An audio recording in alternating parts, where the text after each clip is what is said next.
Assalamu alaikum. I am Hania Khalid and I belong to a middle class family. I started my journey in Danish back in 2017 and since then I have learned to fly.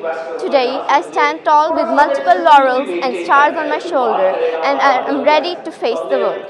I am a position holder in Matriculation Board 2022 and I have won multiple awards at national and provincial levels, including awards in debates, dramas, and creative writing. Recently, I just won first position in intra-board debate competitions that were held by inter-board community in Islamabad, and I represented Punjab there.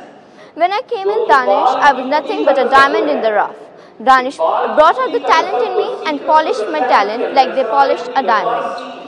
Today I've learned how to communicate and how to excel in this world. The encouragement and support that Danish has given me have really taught me how to step in the practical life and own the world. Thank you so much to Danish for this opportunity.